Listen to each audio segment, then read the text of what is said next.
So we're here with Krista Thompson, and we just interviewed her at the Rathdrum Police Department. We're here with a couple of her daughters. Look beautiful today. So let's talk about your garage sale. You got all kinds of stuff here. You said you're getting kind of down to it, but we still need people to show up and buy more of the items that are for sale here. Where can they find your garage sale? Yeah, so it's right here in my front yard in Rathdrum, right across the street from Ace Hardware. We're in a cul-de-sac. My address is 8054 West Colorado Street. And come and support me and my lawyer, who's going to come up from Boise to support us and trying to get everything resolved. We recently traveled to Rathdrum, Idaho, after the Rathdrum Police Department charged a woman for having a yard sale. They actually warned her 3 times, and then they charged her with a misdemeanor. We'll listen to her story in just a moment. While we were waiting before the protest, we decided to try to go talk to the police chief and ask her how this particular misdemeanor applies to this woman's situation after she was actually at her house and they charged her for not isolating or quarantining herself according to Governor Little's orders. So it was very disheartening to see that the doors were locked and no one seemed to want to talk to us. I also invited the Coeur d'Alene press to show up today to this event, and no one did show up. No media at all showed up, and in fact the media would not contact Miss Thompson, from what I understand, to get her side of the story. They were only interested in portraying the state's side of the story. So this is a citizen journalism effort with Readout News and Questionable Authority to expose this woman's story. So we're here with Krista Thompson, and she was cited with a misdemeanor here in Rathdrum, Idaho, after the Rathdrum Police Department attempted to warn her 3 times. And so we're here today to support her and her family and kind of push back on the Rathdrum Police Department for what's going on here. So let's get to your story. What transpired over the last week or so with the Rathdrum Police Department?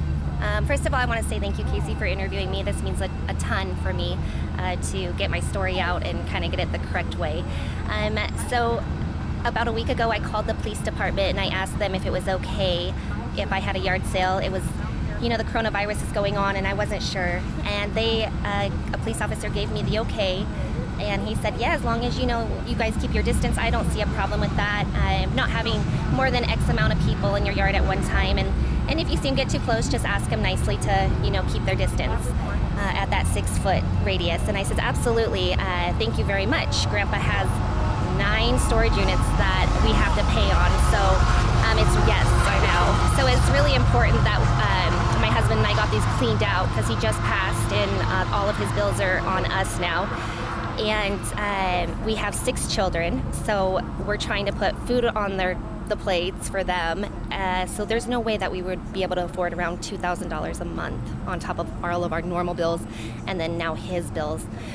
So we had to clear them out. After I got the okay, we started to do that. We just started clearing out all these storage units, and it was going good, and we were just selling his stuff, and it was nice things. It's not like I can, that was my husband's inheritance was in our front yard. So we had to sell it, we had to get rid of it, but we also had to try, like I said, to be reasonable with people and kind, because we know that a lot of people are out of work, so we're very reasonable that way. And we were doing fine, and then the police officer stopped by and asked me to take down my yard sale signs about 2 days later. And I said, oh, okay, that's all right, I can do that. So I did. I took down all of my yard sale signs. And then about 2 days later after that, they stopped by again and asked me to get some cones and not to park or have anyone be parking and blocking driveways of the neighbors. And they had some complaints in the neighborhood. And I said, absolutely. I was out there with an orange vest one day just directing traffic and making sure that we complied to everything, because we were just so thankful that they were understanding of our situation. All along, just complying to everything. The 3rd or 4th or 5th day in, another police officer stops by and he asks us to move everything that was in the streets to the backyard. And Grandpa had a lot of stuff, so it was my whole yard, and it was starting to spill into the street. And I says, I understand that. He says, at least make an effort. I said, my husband is a truck driver. He's gone so much, so I'm here with all these babies. One's still breastfeeding, but I will try to find the time to do that. So a neighbor came over and helped me. I told him my situation and no money. He just wanted to help me and make sure that we were doing everything the police asked. So Scott, thank you, helped me move it into my backyard with some other great just people that just passed by and knew that that was our situation. And after that, a couple days later, they came and gave me a misdemeanor. Which is the Health and Welfare Code that says any person who violates an order of isolation or quarantine shall be guilty of a misdemeanor. So how does that fit into, I don't know, I'm still trying to understand how they can charge you with an isolation or quarantine order if you're at your house. Right, and that's exactly what my lawyer said too. So I have a lawyer in Boise who's going to come up here, and I do have to pay for his expenses, but he's doing the whole entire case pro bono for me. He said this is absolutely ridiculous, and you are at home. Just like you're saying, I am at home, and I'm not breaking any law. If someone feels that it's unhealthy for them to come, by all means, don't come. I mean, I'm not here to get anyone sick. I'm very sympathetic to anyone that has suffered from this illness or disease, but I think we need to educate ourselves a little bit more on it and then have a viewpoint after you do that. Okay, well, thank you so much for your story and kind of straightening that out. I think it would behoove people to call the police station and ask the police chief to explain how this works and ask her to get rid of the charge. It's unlawful. That would be fantastic. I would really appreciate that. I have so much stress on me anyways with all of Grandpa's things and trying to get my kids to have a normal routine again. So any support and all the support that everyone has been giving me so far has been absolutely amazing. Thank you, Idaho, and the United States. So I appreciate everyone. All right. Thank you very much, Ms. Thompson. Yes. We appreciate your story. Thank you.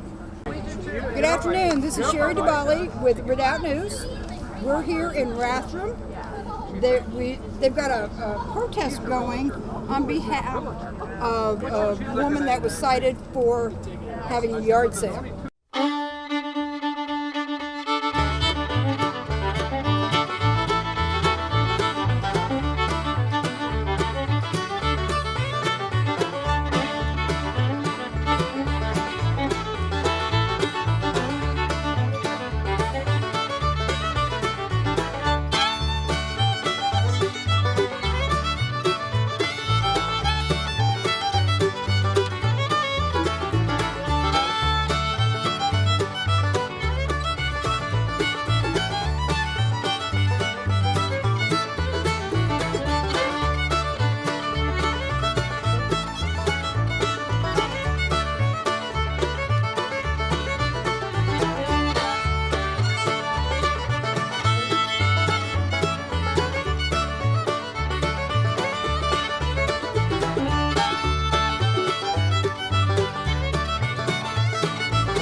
Boo! Boo! Boo!